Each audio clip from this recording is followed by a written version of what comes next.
Welcome everyone to the Operation Parent webinar, Sexual Abuse, Not My Child, Not My Family.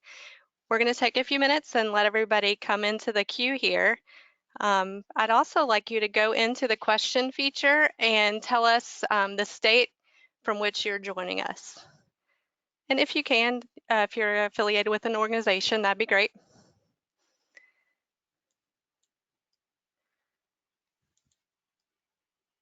All right, I see you guys loading up there. Pennsylvania, hello. Northwest Mississippi, welcome. Kansas, the Thrive Island. Hello, Virginia. LaGrange, Kentucky, right here, we're near us. Family to Family Health and Information Center here in Kentucky, welcome. You guys are coming in fast now. Great. Hello, Idaho. Southwest Kentucky. We've got a large group from North Carolina today, and then Ohio just popped in. Wilmington, North Carolina, welcome. London, Kentucky.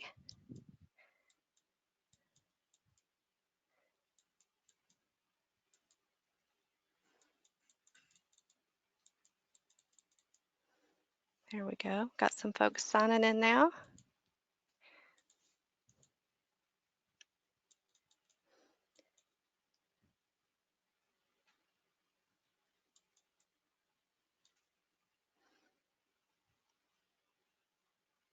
Hello, Rainville County from Minnesota.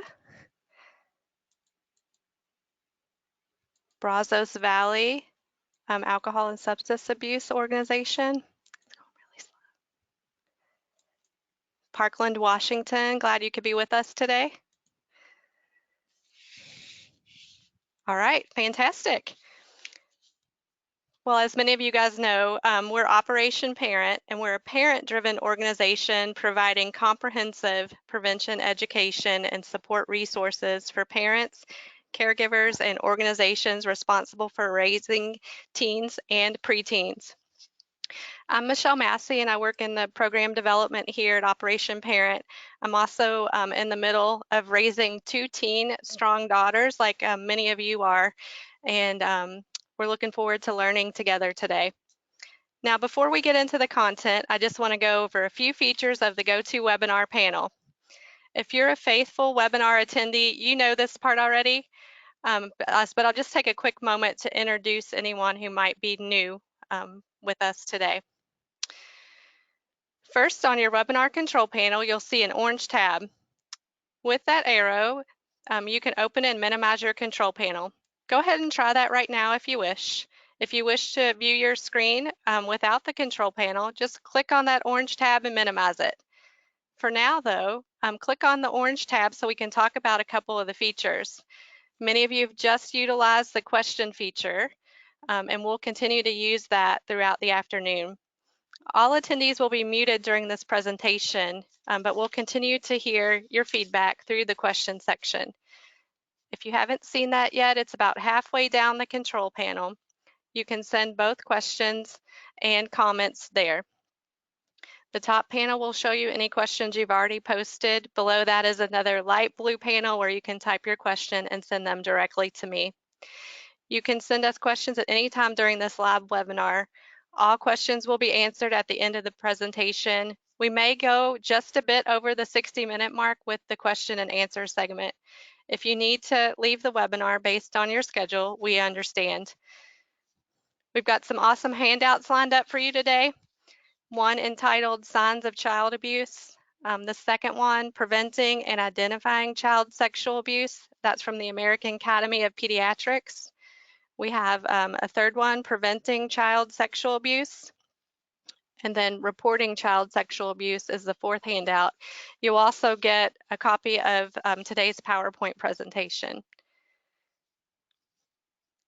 Just double click on the handouts to begin the download process. The handouts will only be available to you while we were in this session. Once the webinar has ended and the session has closed, you will not be able to download the handouts from this location. However, about an hour ago, we sent you an email containing the handouts. So if you don't download the handouts during this live webinar, please feel free to look in your email. We're recording this webinar. Each registrant will receive an email approximately 24 hours after the completion of the webinar, which will have the link to the recording as well as our survey. If you've attended this live webinar, you will also have an attendance certificate. The survey will only take you about 2 minutes to complete, and we very much value and utilize your feedback. It's my great pleasure now to get the webinar started and kick it over to Joe Carlton, our guest presenter today.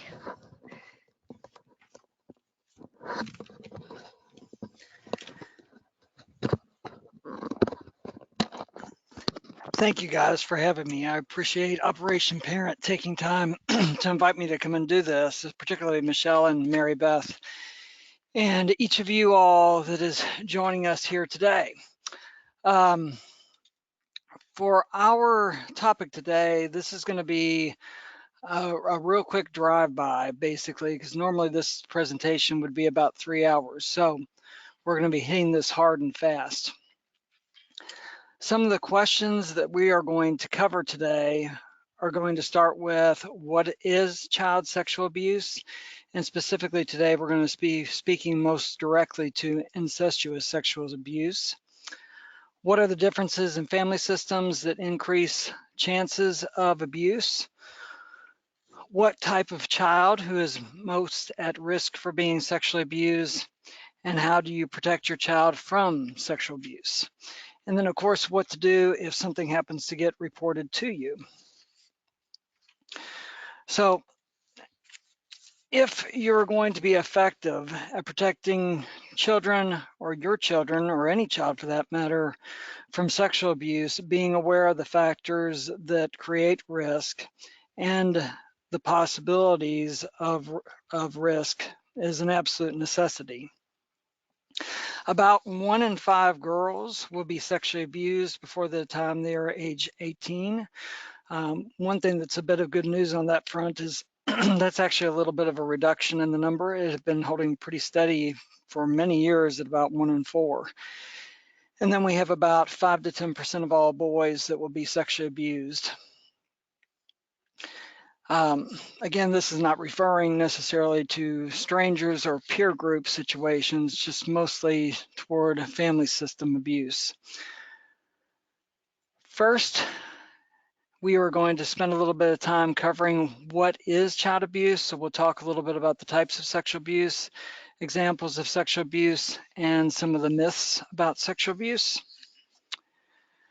Second, we are going to cover who is at risk of child abuse, which is going to include risk factors, both individually and systemically, warning signs, and also what to do should you have a disclosure made to you. Third, we're going to spend a little bit of time talking about the people who sexually abuse within family systems. This is going to include covering common behaviors, and we're also spend a little bit of time talking about the grooming process, which is the process of setting up the victim and even the family so that the person can have access to the child and then sexually abuse them. And we'll also spend a little bit of time talking about red flags. Fourth, we are going to spend a little bit of time talking about what you should do if you suspect child sexual abuse, how to respond to the child, what to do in the cases of a partial disclosure, and then what to do after a child has reported the abuse. So, what exactly is child sexual abuse? There are many assumptions that people make all the time about what sexual abuse is. Some may be right, others may not be quite as right. When we talk about the types of sexual abuse, we're primarily talking about assault, which would be any kind of sexual abuse, sexual activity upon a child that involves some sort of hands-on skin-to-skin contact. So that might include penetration, oral sex or fondling, those types of things. And then we also can look at exploitation as well. And the exploitation pieces are going to include things like taking photographs of a child engaged in sexual contacts, activities, or just in a state of undress, some sort of performance, or even directing or interacting with the child with another person, maybe even another child. Grooming is not obviously a part of sexual abuse itself, although as I was mentioning just a moment ago, it is the process of setting up a child. Within that context, we're talking about the ways in which a person can overcome their internal barriers in order to sexually abuse, how they overcome external barriers, how they gain trust, excuse me, of both the child and family. And in a little while, we're going to spend a little bit more time talking about some of those details too. Oftentimes, we are told, excuse me, some myths within our systems, our culture about sexual abuse and what it all entails. And one of the ones that we hear most frequently is that most abusers are strangers. I'm sure that many of you guys are familiar with the idea of stranger danger. In fact, we'll talk about this in a moment as well. Both the person responsible for abusing and the child will know the people that are engaging in them in that abusive type of way. In fact, most allegations are not untrue. Most children, I'm sorry, one of the myths is that most children are from poor families, when in fact, one of the things that we know is that socioeconomic status actually has no bearing on risk. There also is a myth that most children who are abused will become abusers in some sort of way, and that is actually quite false. And also, when we think about sexual abuse, one of the things that most parents are most concerned about, understandably so, is that their children will be ruined for life in some sort of way. While it is true that children who are sexually abused can be at greater risk for some pretty serious types of behavior, we know that with treatment and proper support, that their resiliency can be depended upon and they can go forward with their life and have a pretty normal life with relationships that are positive for them. When we talk about risk factors, we're talking here about the child themselves. So one of the things is that the most common ages for sexual abuse to begin is between the ages of 7 and 13 years. And the average length of time from the onset of abuse for the duration of it will be about 4 years. Now that doesn't always mean that, you know, everybody is getting abused every day for that 4-year period. It can be scattered about. But once it starts without interruption, the average time is going to be about 4 years. Obviously, children younger than the age of 7 are going to be vulnerable also because they don't have the abilities to be able to articulate and be able to report what's going on. And sometimes they're not even going to be able to understand what's abusive and that type of thing. As children, of course, get older, they get better abilities to be able to speak up for themselves. And so the risk does go down a little bit with that. Children with disabilities can also be at increased risk for abuse. Again, they're going to struggle potentially with the ability to be able to communicate what's going on and also to be able to differentiate between something that might be abuse and what might not be. Instability also can be a factor of increasing risk. And when we talk about instability, we can be talking about that in 2 ways. One, we can talk about the instability within a child itself.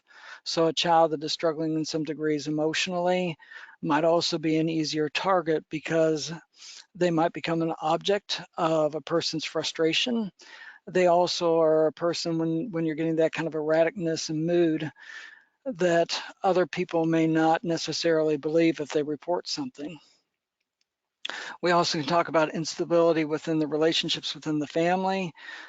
So a lot of chaos, a lot of moving parts within the family system, marital discord, which we'll mention a little bit later, are going to be factors in this, drug and alcohol abuse within the family system, and also disrupted attachments. So if you get a parent that steps out of the family in some sort of way, and then blended families, step parents are going to be the most at risk for sexually abusing, and step siblings also are an issue as well. And then children that are being fostered or adopted also can be at greater risk. And part of that seems to be that there seems to be a block of sorts for people with blood relatives. And it's not that that doesn't occur, it just occurs on a less frequent basis. So some of the warning signs that you can be looking for, you want to be paying attention to any kind of behavior change, so any kind of change in school attendance or grades, avoidance of certain types of things, people or activities, withdrawing, an increase in anger, and aggravation of sexualized behavior or flirtatious types of behaviors. We can also pay attention for injuries. And with sexual abuse, we're not going to see a ton of those types of things, but you can have injuries to the genital and anal areas. So obviously, if a child is experiencing some injuries in those types of areas, that is definitely something to really pay close attention to. And also, if we have a child at a developmental place where their sexual knowledge is beyond what they should have, that's going to be something to pay attention to also. Now, that doesn't necessarily mean that somebody is being sexually abused, because we all know that with today's culture, there's easy access to things, and the child might be getting their information from someplace at school or something that they've seen on the internet. So here are some specifics. As I already mentioned, we're going to be paying close attention to any kind of unusual sexual knowledge or unusual interest in sexual acts. Now, obviously, with a teenager, for them to have interest in sexuality is not going to be something that's going to be all that unusual.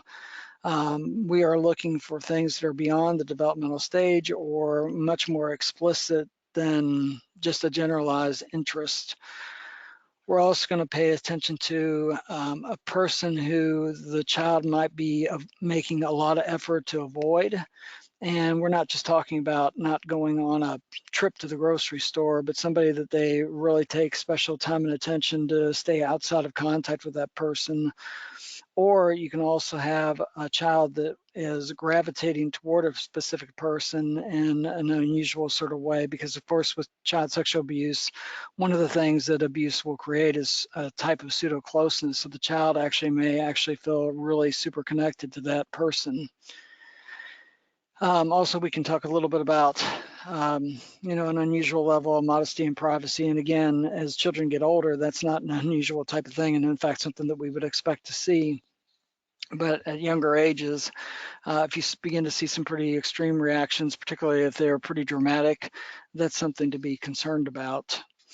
And by the way, when I'm talking about these things, I want to make sure to emphasize with everybody that we're talking about patterns of behavior. So we're not talking about singular or isolated incidences. Although if you see one thing, you do want to pay attention to those. So some of the factors that play into disclosure of sexual abuse is that, one, with most of the times with disclosure, it's usually a process. Most of the times children aren't going to just explicitly come out and just directly say something. There is a process behind that. Oftentimes they'll be hinting at things that are causing them discomfort in some sort of way, or alluding to something in some capacity that might seem unrelated to being abused. And it may be that they're just testing the environment to see how receptive you might be in paying attention to what they've got to say. When we talk about the idea about memory, a lot of times people think that we're going to remember things from start to finish exactly how they happened, and that's actually not true.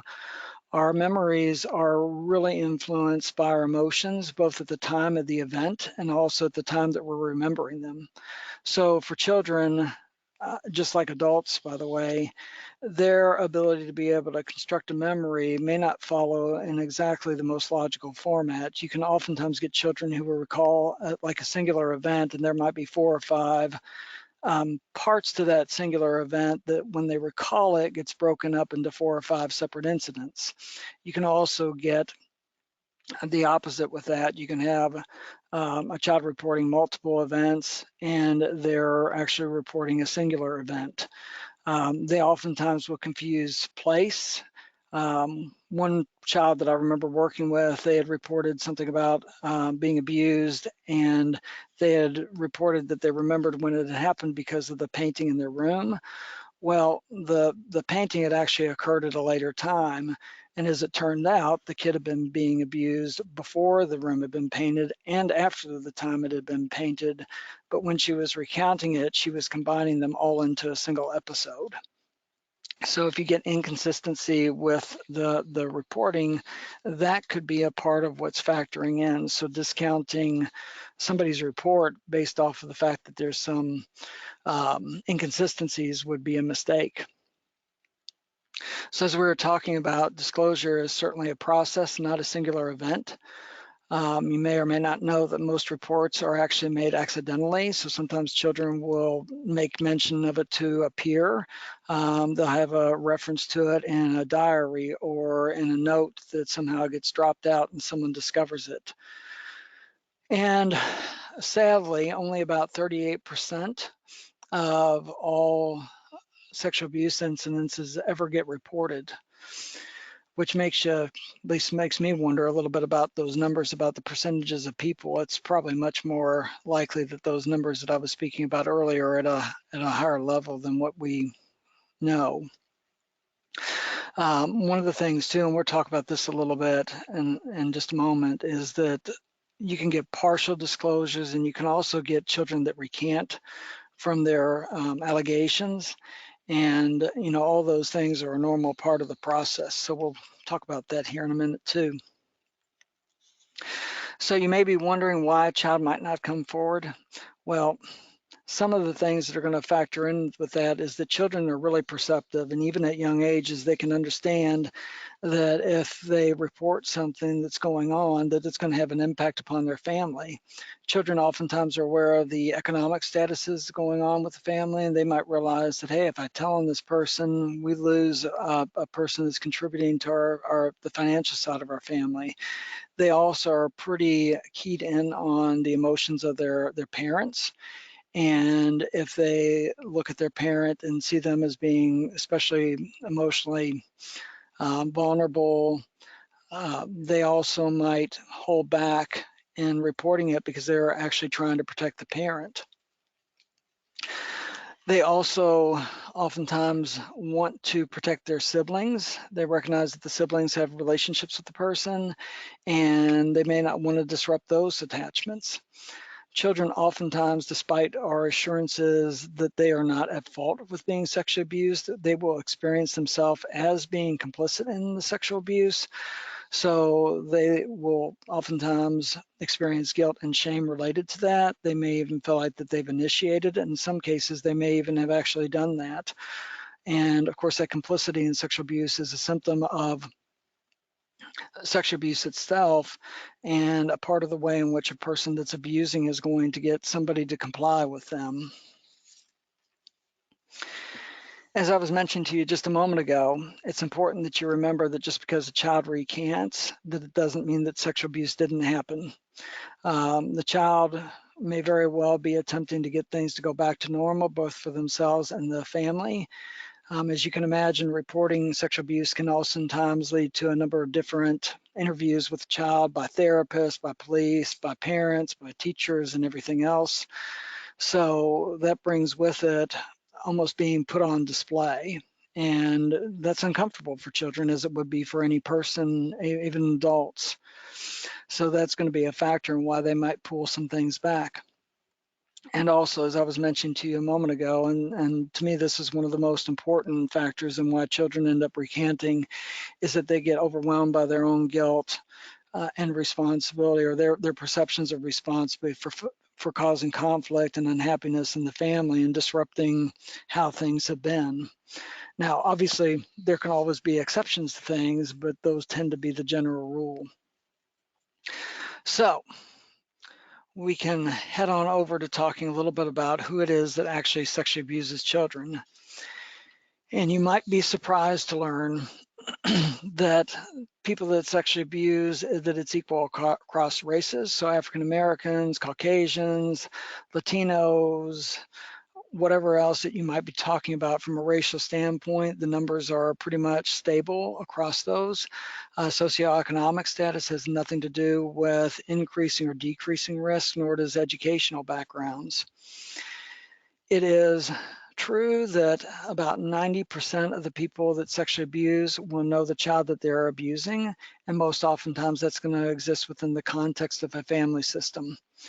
90 to 95% of the people that sexually abuse are male. However, female offenders are really on the rise. And it used to be that females that offended almost always only offended within the context and direction of a male. That has been changing over the last 5-10 years or so. 95% of the people who sexually abuse are heterosexual, and that would even include males that sexually abuse other males or females that sexually abuse other females.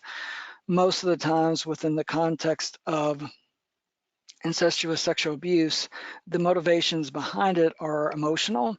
So the person that happens to be the object of their sexual attention is more a symbol of or a means or tool of being able to meet those or resolve those emotional pieces of dissonance. About 31% of the people that sexually abuse are between the ages of 21 and 29, and about 40% are in the 30 to 45 category or so.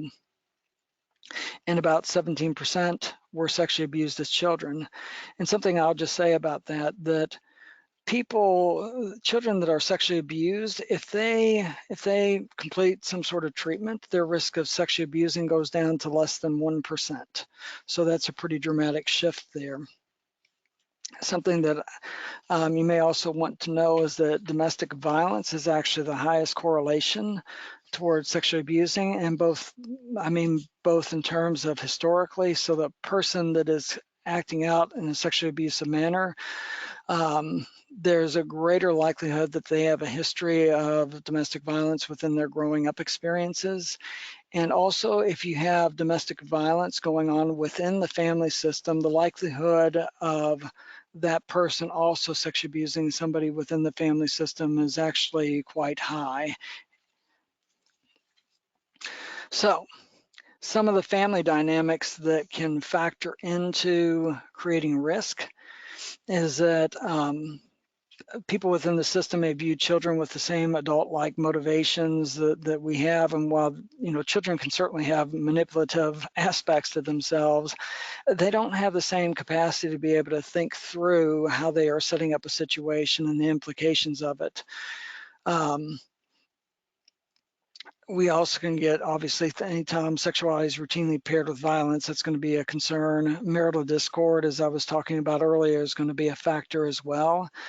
So the more unstable that the marital unit can be, the more likely it is that sexual abuse can take place. And part of that is that the children can become an object of comfort for one person or maybe even both through, to help them deal with their own discomfort with what's happening within the marital unit. And they can also be acting out as a way of paying back, if you will, the person that they're angry with and may feel that they cannot speak up to in some sort of way. So the child becomes sort of a substitute as a way of the spouse and getting back at that spouse in that way. We also can get into role reversals, and what we're talking about there is that children that are vulnerable to abuse will sometimes be elevated into a parentification, so they can be over-empowered. They can become quite intimately involved with a family's financial situations or emotional situations. So, you know, if a parent is going through a difficult time in some sort of way, the child may be even seen as a support and maybe even used as a support. And so they're acting as a pseudo therapist or a pseudo spouse in those types of places. And when those types of things happen, you know, the way a person may conceptualize that child becomes distorted, and they may lose a little bit of their perceptions of seeing that child as a child, and may in fact be giving them motivations and attributes that are more adult-like. On the other hand, we can also see the person responsible for abusing slipping down more into the child subset. Oftentimes that can be a person that becomes emasculated within the context of the parental relationship or other types of social contacts within the adult world. They can be substantially passive. They may be a person that really gravitates and needs a child's approval, and that their ego gets built out of that kind of positive attention coming from a child. Obviously, I didn't have this on here, but environments that are sexually charged, so a lot of blatant sexualization, objectification, which of course pornography can be a factor in that, sexualized jokes, and those types of things are going to also play roles. Some of the individual characteristics of offenders, there are really 4 types of incest, one of which is affection. And what happens there is that as the person is abusing the child, they're actually seeing themselves as doing something to comfort the child. And while, you know, we outside of that situation know that that is not a very accurate idea, their own needs for comforting become projected upon the child, and so they don't really see themselves as doing something that's harmful. They actually see themselves as helping. And of course, that's more on the conscious basis than it is the unconscious. We also can get into the erotic base, so the main motivation there is going to be sexual. It may be that they've got sexual fantasies about a child within that age range, and so when that child reaches that place, they act out upon them. It may be that they've, for instance, I had a client that would look at porn, and without getting into too many details, there was a certain body type, a certain look that he was attracted to. And when his child walked in the room and she needed her diaper changed, it became a trigger to him of that fantasy and led to him sexually acting out upon her. We also can get into aggression, and I was mentioning to that a little bit about that a moment ago. So in that type of a place, a person is unable to resolve their frustrations with the outside world. Sometimes within the family system, sees themselves as being disempowered in some sort of way, disenfranchised, and they're looking to be able to act out their anger and their frustration as a way of releasing it, the same way a person might do if they've had a really bad day and they take a baseball bat and hit it upside of a tree. And once they've done that, you know, the energy and anxiety around that is released, and then they feel better. Rage and aggression obviously are quite closely related, except for there is one major difference. Within the rage type, the person is really intending to do harm, and they actually may be gaining some satisfaction from the fact that they are hurting somebody. Within the aggression type, the person isn't really thinking about how they might be harming the child. They're thinking more about the release of their feelings and being able to get that out of their system, so to speak. With rage, they really don't care. They're seeing themselves as entitled to be able to do whatever they want to somebody, and they're not hesitating to take advantage of that. It might surprise you to know that parents who abuse actually do love their children. They really see themselves as not hurting or intending to hurt their children, and oftentimes they don't think what they're doing is wrong, and they oftentimes don't see it as hurting them. And while this may sound contradictory, they often are deeply ashamed about what they've done. Their defense mechanisms are really built around guilt and shame. which then perpetuates the abuse. And a little bit about what happens there is that after they've committed the act, they go through this place of feeling guilt and shame, but they don't have the skills to be able to resolve those feelings. They don't have the skills to be able to communicate with others about that and to go seek out treatment, those types of things. And so they have to disengage from those feelings somehow. So they begin to create a false sense of themselves and give themselves excuses for it and normalize in some capacity, which allows them to step right back into their cycle. And I have to say that one thing about our culture that perpetuates that is that we tend to live our lives in a polar place. And by that, I mean, that the good people aren't being seen as being capable of doing bad things. So therefore, if you get a person that wants to see themselves as being a good person that does something like sexually abusing, that creates a dissonance between them. And they again, as I was mentioning earlier, they have to separate from that in some capacity. So some of the individual characteristics of offenders is that they have poor parenting skills, they lack basic understanding of child development, parenting skills, communication strategies, emotional management. Oftentimes they won't understand their own emotions. They won't understand, they don't understand how to identify them, let alone understanding what to do with them. They get a misattribution of motives, so they begin to subscribe to children as being flirtatious, manipulative, or wanting the abuse. They have unrealistic expectations upon children, upon themselves. They can become easily frustrated by their children's behaviors. They oftentimes feel themselves to be a failure. They may or may not directly speak to that. And they're going to be people with really low self-esteem.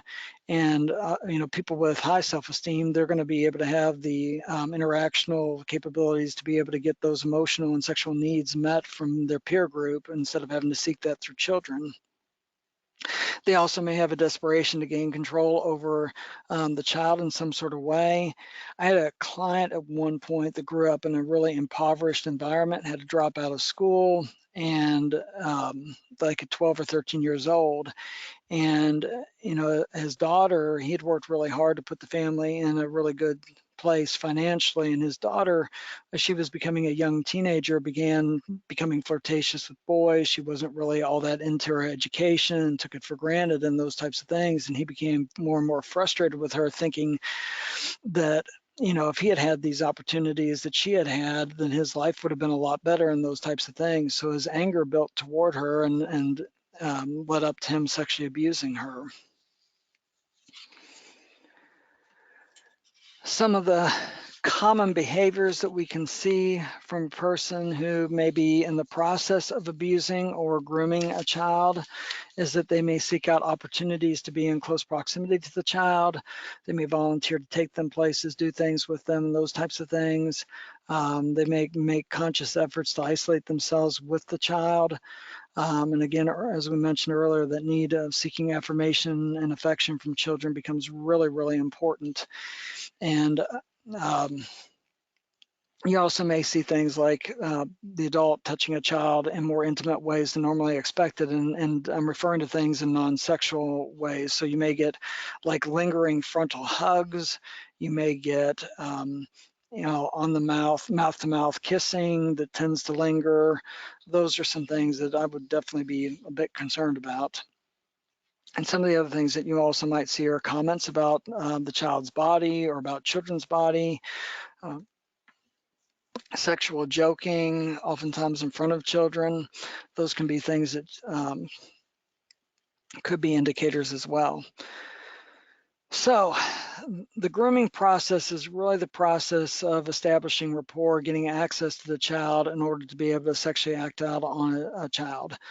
One part with that is that as a person gets closer to someone, they gain their trust and gains the trust of the family, and which allows them to be entrusted with that child's care. They get comfortable with them, and so they can begin engaging in behaviors that become moving in a progressive nature, oftentimes slowly, toward acting out upon that child. It's a little bit like, turning up the water on a frog, you know, a little bit at a time.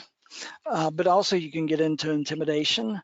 You know, if you've got a violent person within the family or somebody that intimates violence, that's going to be a factor in creating risk also, because, you know, if people are afraid for their own safety, then they're not going to be as able to be able to confront and challenge that person that might be at risk for sexually acting out.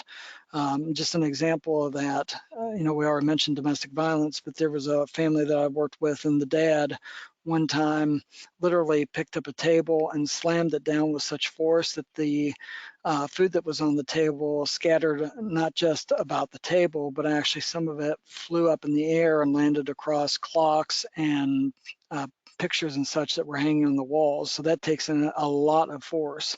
You don't have to have somebody draw back their fist to know that they could be in danger of that kind of anger.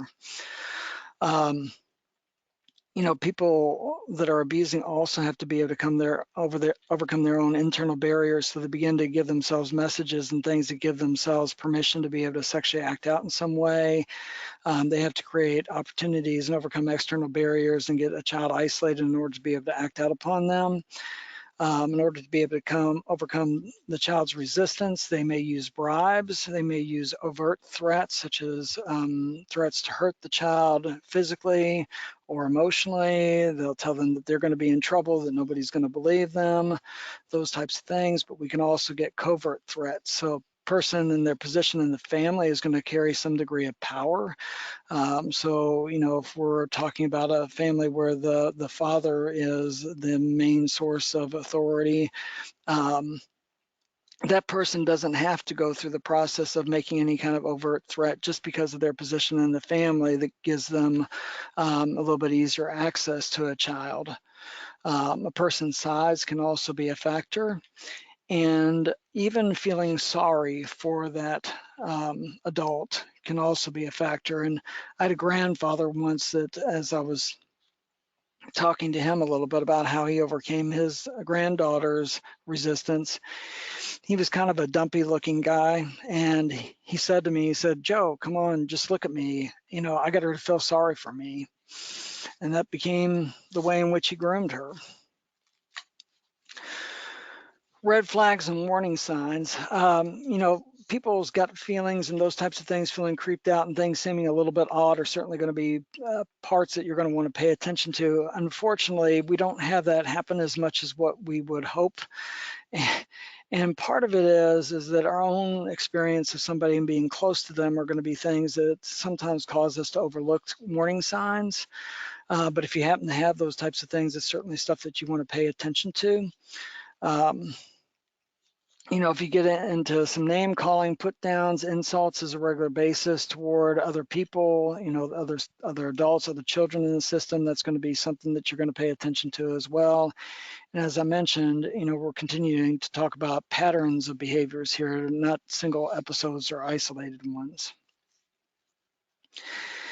And so you can create a safer environment by being aware and questioning behaviors of people around you.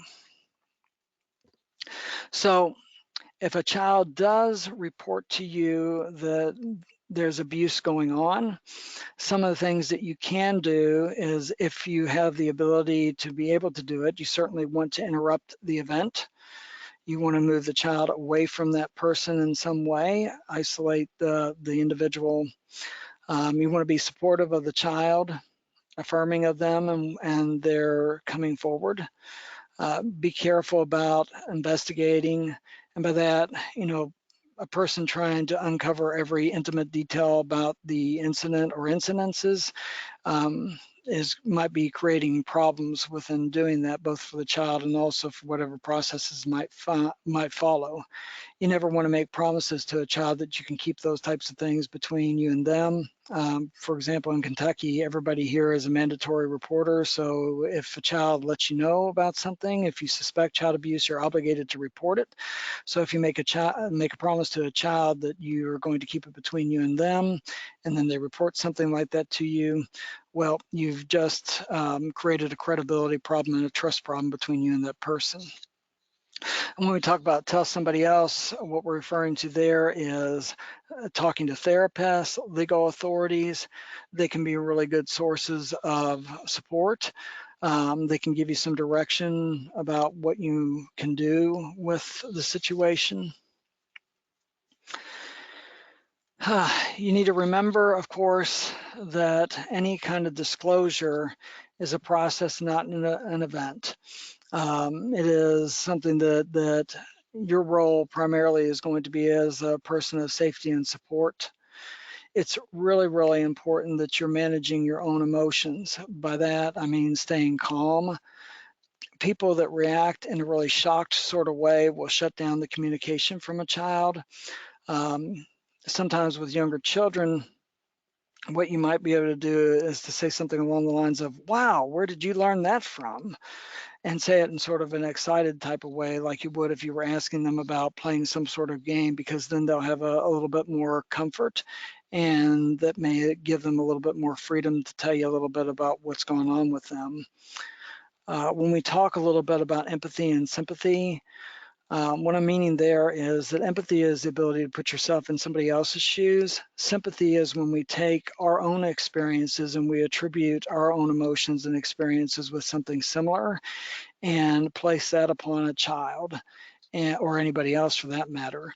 So it's important that you're listening to that person from the standpoint about what their experience is, and even if it might parallel some of yours, it's important to be able to differentiate as best you can between your experiences and your feelings and so on and so forth and what theirs might be. So it's really important that as you're responding to the child that you believe them. And let the process play out. You know, certainly there are times where children report things that don't happen. However, if you don't believe the child and they are in fact being abused, well, you just created a situation for the perpetuation of the abuse, and you've just undermined that child's trust in the adults around them.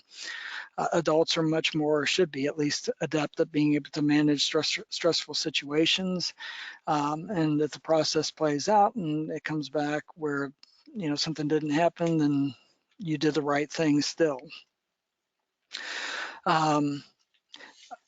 We oftentimes want to have a knee-jerk reaction of assuring a child that it is not their fault. And while that is true, it's important that we also do that in a judicious manner, because if they are seeing themselves as somehow complicit in the sexual abuse, if you're going into that and giving them this assurance that it's not their fault, it's not going to feel consistent with what their experience is. So if they seem to be indicating some sort of blame, and that it may be appropriate to let them know that, and if not at that exact moment, later on you can certainly do that also. Moving over into the partial disclosures. As I was mentioning to you earlier, most reports are accidental and happen in bits and pieces. So we'll get dropping of hints in some sort of way, asking you what you might think about, what you think about that person, making little hints in some sort of capacity about what might be going on there. They might want to even ask you if you can keep a secret. And you know, those are going to be things that you want to be aware of. So if a child does report to you that they've been sexually abused, it's important to know what your responsibilities are. Now, I don't know in other states what the reporting responsibilities are. However, in Kentucky, as I mentioned to you earlier, everybody is seen as a mandatory reporter. I believe that is also true in Indiana and other states I'm not as certain about. It would be well for you to find out what those things are in your particular areas. If you happen to be uncertain about whether something should be reported or not, it's really important to seek out some sort of guidance. It would certainly be advisable to talk to a therapist who should be well aware of what reporting responsibilities are. Also in Kentucky, we have the Child Abuse Hotline. You can call them and they can give you direction about whether something should be reported or not. And if you happen to do that, always get the name, time that you called, report numbers, and write up a little bit of a summary about that call. You can, in Kentucky, do it anonymously, but you still want to record that information regardless of whether they decide that you should report it or not, because people on the other end sometimes aren't always the best informed either. And so you want to be able to have something to back up that you made the reports. As I mentioned earlier, everybody in Kentucky is a mandatory reporter. Oftentimes adults won't report. They have their own fear about getting involved. They're worried about how it might impact them. Oftentimes parents have fears of what's going to happen to the family. Will you break up? Will you lose contact with them? What's going to happen on an economic level? How will you cope with life itself without having a partner? Will you go through a divorce? All those types of things. So those can become inhibitors toward people reporting. Also, parents can go through feeling embarrassed and shame themselves, feeling in some way that they didn't do a good job protecting their children, or that they're going to be looked at in a shameful type of way by other people, their family members, peers, and so on and so forth. They also might worry some about what might happen to their children. Will they be going through, will they be taken away? Will they be embarrassed? Will they have to testify, and those types of things? So those can become factors with why somebody might hold back reporting. Obviously reporting of abuse is really a positive thing to do. And yes, it can be very, very stressful, and it can cause a lot of people to be involved with your life quicker than what you might want. And in ways that you might want, it can even feel like that you've got somebody looking over your shoulder, even accusing you of doing wrong yourself. It's not an unstressful experience for people. However, the truth of the matter is that when you report, it does have a residual effect about reducing the risk for future abuse. It also allows the child to get the services that they need and to undercut whatever symptoms and effects might be a result of what the abuse might be. Oftentimes too, sexual abuse tends to have a generational dynamic to it. And by reporting, you're giving an opportunity to interrupt that legacy. And, I'm sure most of us don't want our family legacy to be something that's centered around abuse of some sort. So by standing up and doing the right thing and reporting, excuse me, you give an opportunity to change that family legacy. And also by reporting, you're teaching empowerment and resiliency to your children, and you're showing them that even in tough situations that you can figure out ways of coping, which is going to be a lifelong advantage to them, and a skill that you want them to be able to carry over into their future. So here are some helplines, some places that you can go. The National Children's Alliance, they've got a 1-800 number, and that's an organization that can be really useful in helping guide you if you have questions. Darkness to Light is a wonderful organization that just does wonderful work, and they're a great resource for people. And obviously the Child Help USA National Child Abuse Hotline is also a great place, but each state also has their own. And I'll just go ahead for people here in Kentucky and give you the Child Abuse Hotline number here, and that's 502-595-4550. And then also the Crimes Against Children unit, which is a part of the Metro Police here, and that's 502-574-2465. And obviously I would strongly suggest if you're in another area that you find out what those resources are in your state. So what can you do to protect your child besides just knowing those types of things? First thing is that you want to begin educating your children at an early age. So you want to begin talking to them a little bit about right touch, wrong touch. and talking to them about sexual things, giving proper names to the parts of the body, getting them used to using words like penis, vagina, vulva, and those types of things. And part of the reason for doing that is that, one, you're going to reduce possible shame associated with it. It's amazing to me how oftentimes it is that we use those languages in a session of some sort, and you see people's face brighten up with red, and they become really embarrassed. And it's just a part of a body, and 50% of us have one, 50% of us have the other, and yet people still have strong reactions to that, which oftentimes is a reflection of our struggles within sexuality within our culture. So by getting yourself and the child familiar with that type of language, it's going to make it easier to be able to talk about those types of things as the children get older. Also, if you use slang terms, those can get really confused. Years ago, there was a child that kept reporting to their parent that they didn't like it when their dad kept touching their cookie. And so the parent kept thinking that somehow or another the parent was taking the cookie away from the children and didn't really think anything of it. Well, they had also given that slang term to the vulva region of the child. And so actually what the child was telling the parent was that they were being sexually abused, but since they were using a slang term with that, or substitute term, that abuse was allowed to continue. It's important that you initiate the discussions. I cannot tell you how many times I've had parents come into my office over 20 plus years, and they say, oh, my children can talk to me about anything. And I asked them, well, how do you know that? And they said, because I tell them that they can talk to me about anything.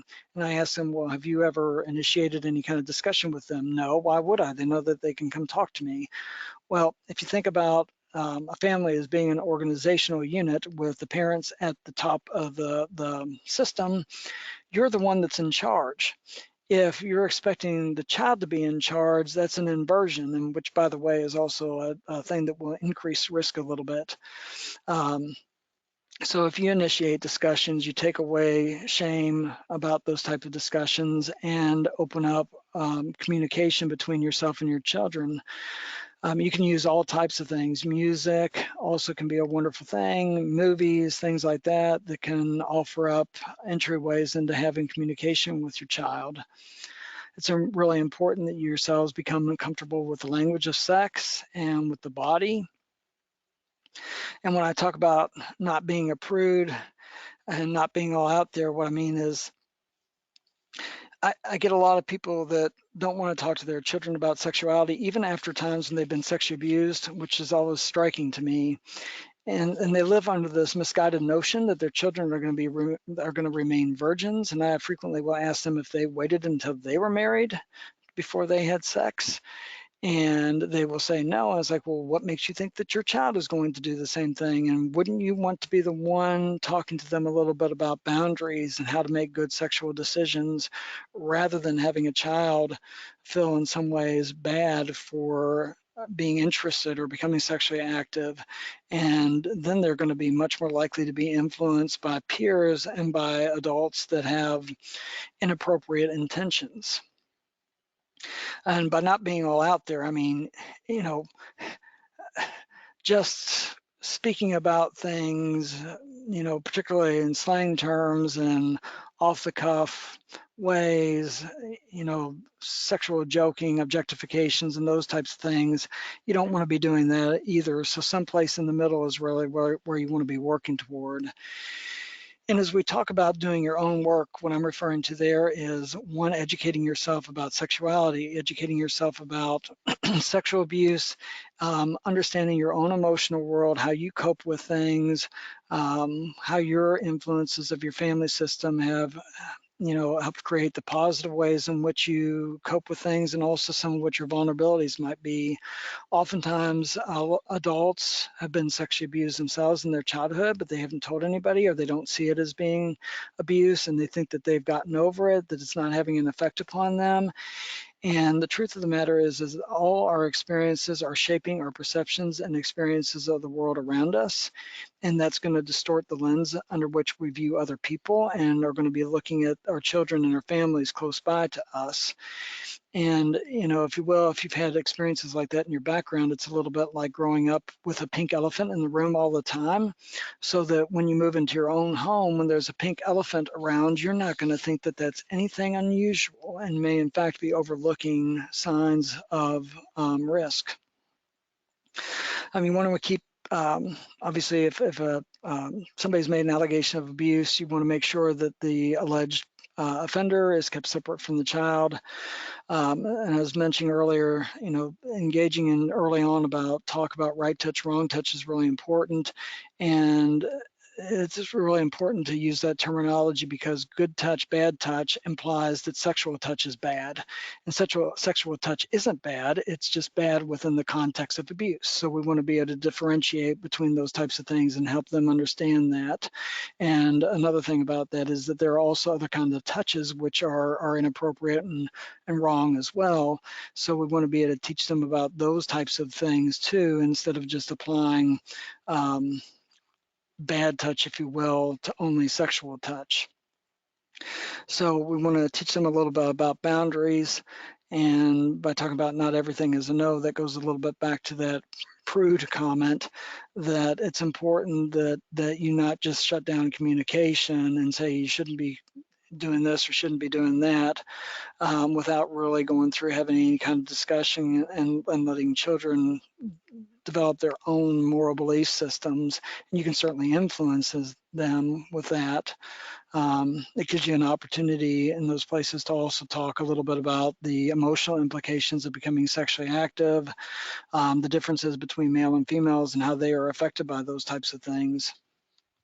And you can have an influence upon that. So there is hope in the possibility of healing for families and children that have been sexually abused. If families respond quickly and appropriately to a child making an allegation of abuse or who has been abused, the likelihood of them being traumatized by an experience of being abused is pretty small.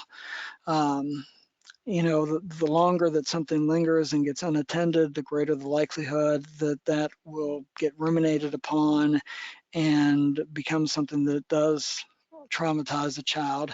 And granted, you know, sometimes the incident itself can be traumatizing. And there is a difference between an action of being through a situation that is traumatizing and then becoming traumatized. And again, proper support and interventions will protect children from going through that type of experience. You know, when this also offers, you also have an opportunity for the family to also heal as well. It allows for families to understand the dynamics that allowed them to be vulnerable to abuse, and then to create and develop new and healthier boundaries and new and healthier ways of coping so that that type of a legacy doesn't continue. It's important, finally, that everybody understand that even though we can, in the manner of speaking, co-create the environment in which sexual abuse can take place, the responsibility rests only with the person who abused, and a person's background and histories and experiences themselves are not excuses for a person sexually abusing. As we've already talked about many times before, people, even without intervention, rarely will sexually act out upon somebody. So if somebody is using the fact that they've been sexually abused themselves or grown up in a violent home or whatever as an excuse for sexually acting out, it's a factor in what might have gotten there, but it's not an excuse for the behavior itself. And as we've already mentioned before, the healing also reduces the likelihood of abuse in future generations. And are there any questions that people have? All right. So, Joe, thank you so much. I'm going to go ahead and go through a few slides. If you have a question, I just ask you to go ahead and post that now, and we can go ahead and go through the questions. I'll give you a few moments just for future. There is the next webinar is going to take place on Tuesday, January 28th. The topic is raising preteens and teens with and for confidence. It's with Jennifer Miller, and she is an author and a is she a counselor too? Or yes, a counselor. I'm sorry, I was just asking Michelle. I couldn't remember. And she will be our presenter that day. So that registration is currently open on operationparent.org, and you can go there and go ahead and register for that event. And again, it's on Tuesday, January 28th. Please consider keeping in touch with Operation Parent. Follow us on social media, Facebook, Instagram, and Twitter. If you have not already signed up for our e-newsletter, again, go back to our website and you can sign up there. You can also purchase our parent handbook, host a community event. This is Mary Beth, by the way, and I go out into the community and travel and do presentations on a variety of topics. And we just also ask you to consider keep attending our webinars for the future. So with that, I have you, Joe, still on, and I'm going to go through questions here. Hold on. And we'll have questions and answers. So the question is, I work with middle and high school students, and we have seen an influx of students creating sexually explicit videos and posting them on Instagram and other social media sites. How do we handle reporting those events of underage teens mutually consenting to these acts and posting them on social media? Would we be required to report these incidents to authorities or to the parents and the parents? I certainly can't speak for Minnesota, but I can tell you in Kentucky that any kind of child that is any type of material that's being posted like that would fall under, it would be illegal here. So that would have to get reported to the authorities, and I believe that that would go to the police. So because, you know, they're under the age of 18, so in Kentucky, they would be seen as not having the ability to be able to consent to that, and that would be a sexual performance, and that would be one of those exploitation things that I was mentioning earlier. So even though it might be child on child, it doesn't really matter here. Okay, I have a question too. This going along with sexting that's occurring. So it's sending sexually suggestive videos, text, fully nude, partially nude. A lot of kids, I hear it all the time when I go out to the schools, are doing it as a form of flirting. They send the photos. They obviously sometimes can get then forwarded out to other people. So if a parent comes across this on their child's phone being sent to their child, I mean, obviously you don't want your child forwarding it on, but are you obligated to report it to the police? That is an excellent question, and I do not know the answer to that. Yeah. What I would do with that is that I would call one of those resources and ask them Okay. and say, you know, look, this is what the situation is. What's my responsibility here? Okay. That's great. So use one of those resources that we had on the list. Yes. Okay, great. What if you heard a child had reported to DCF about abuse? Nothing has changed. Is there something someone else should have done, or just assume they have done their investigation? That's a great question. Gosh, I will tell you, you know, you run into that more than what you would think, unfortunately. If you have some direct knowledge or some suspicion yourself and you don't know where things are in an investigation, I would suggest you, and again, I'm speaking generally here, that you would go ahead and make your own report, because you obviously you're not going to be privy to what the investigation is and what might be happening with that. So it'd be prudent to go ahead and make a report. However, I wouldn't hold out a lot of hope that you're going to see a lot different unless there becomes a pattern of things. And sometimes what happens with that, I've seen in Kentucky, is that you get several of those types of reports that start to happen, and sometimes that will prompt the legal people to be able to do something. Okay. I work with teen parents, and some have experienced sexual abuse. Several have asked how to monitor and speak to their children. Usually the kids are under the age of 5. Are these slides safe to share with the parents for educational and preventative purposes? What I would suggest to you is, and Michelle may have included this, there's a resource by Toni Cavanaugh Johnson. She's got several little booklets that talk a little bit about what's normal behavior and what's not, and has some nice helpful suggestions in there about how to begin bringing that up with children. So I would suggest using that as a resource. Can you say that again? What was the resource from? Toni Cavanaugh Johnson. You can find her online. Okay. Okay, so what we'll do, we did not include those in the handouts, but what we will do is go ahead and just send out the website, included in the follow-up email that'll go out tomorrow, so that if anybody wants to get a hold of those resources, that link will be in our follow-up email. Okay. Oops, sorry, I just lost. Got to go back down. I think somebody was responding back.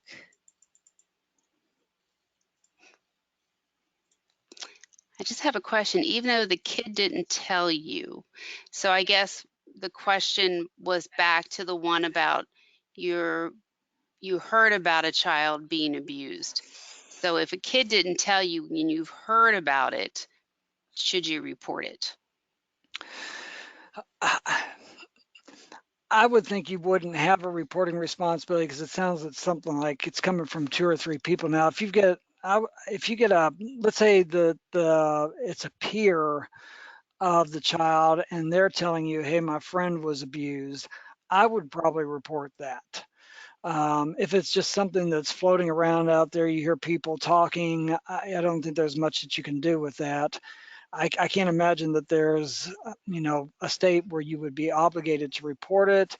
And as I was saying earlier, if you want to be on the safe side, it's always better to just call. You can do that anonymously and just say, hey, you know what, this is what's going on. This is what I've heard. Is this something that needs to be reported? And then you got your question answered. And part of my, one of the things I've learned about dealing with these types of things is there are 3 words to keep in mind. You never know. I had literally had a guy one time sitting in my office that gave me the names, ages of 5 or 6 children he had sexually acted out upon. I called our local authorities. I called CPS here, Child Protection Services. I called the Crimes Against Children Unit. I called the Metro Police. I called the state police. Nobody would take the report. So I don't know why. So, if you have any questions at all, I would just suggest that you make the report and document it. Okay. What does it mean when you say that the motivation behind the abuse is emotional? Oh, what a really good question. Well, you most oftentimes you've got somebody that is dealing with some sort of emotional dissonance within their history that they haven't worked through. So it might be things related to their own self-esteem. It might be to how they see themselves in the world. It could be any number of type of things that could be going on there. So an example of this might be, I had a guy that I was working with, and as a child, he had been pretty isolated and didn't have very many peers, pretty lonely guy, and felt rejected by his parents. So he married into this family, and they had 2 children that were teenagers. The mom was chronically depressed. She would go to work every day, but she would come home and literally she would go right to bed and she would sleep the whole evening through and get up the next morning and go to work, but she was completely disengaged from the family. And so this one particular daughter became, a little bit upset about that. She felt like her mother was abandoning her, which in a manner of speaking, she was. And so, you know, the guy saw himself in her. And as he was beginning to identify his own experiences of growing up as being like hers, and so he began to think a little bit about what it was that might help him feel better. And so he began to attribute those types of, he began to think about, well, you know, as a kid, if I would have had this experience with somebody, this would have made me feel better. It would have made me feel affirmed. It would have made me feel important, cared about, those types of things. So he began acting out under the guise of thinking that he was helping his daughter, his stepdaughter, by that, but he was really trying to resolve that stuff from his history. A lot of times, you know, if you have people like I was talking about domestic violence, the age of a child, the age the child is that the person acts out upon has a lot of significance. So if you get a person that's acting out, we'll just say on a 10-year-old, the likelihood that that person has experienced some sort of trauma in and around the age of 10 is pretty great. So if they've had a parent die or a parent that did something to them, or you know, a parent that abandons them in some sort of way, then that's going to affect how they feel about themselves. Children are pretty egocentric, and that's, you know, developmentally appropriate. So what they'll do is that they will assume that that abandonment is their responsibility, and so then they will feel like that they are a deficit in some sort of way, and they'll carry that with them. And then as they go through life and they have experiences that they begin to feel reinforces that particular perspective, then they may act out upon somebody looking to resolve that situation. It's not a conscious type of thing, so it's not like that they're thinking, oh, you know, when I sexually abuse this person, I'm suddenly going to feel much better about myself, and it's going to take care of how my father hated me. It's not quite that closely connected. You know, it's, you can take children and give them, you know, like when we do sand tray and play therapy, oftentimes you'll see children through the figures in the sand will act out themes within the sand. They're working on that as a way to resolve whatever those emotional issues are within themselves by acting out in a similar type of fashion. And it's an effort to gain control over it a lot of times, to make sense of it. And a lot of times when people are sexually abusing, that's what they're doing in real life. Okay. All right. Well, that is the last question. So, Joe, thank you so much. Thank you. As we have talked about, the recording will go out tomorrow, around this time tomorrow. It'll be sent out. Just wanted to wrap it up. If you like what you're seeing here with Operation Parent, we're just asking you to consider providing a donation to Operation Parent at our website.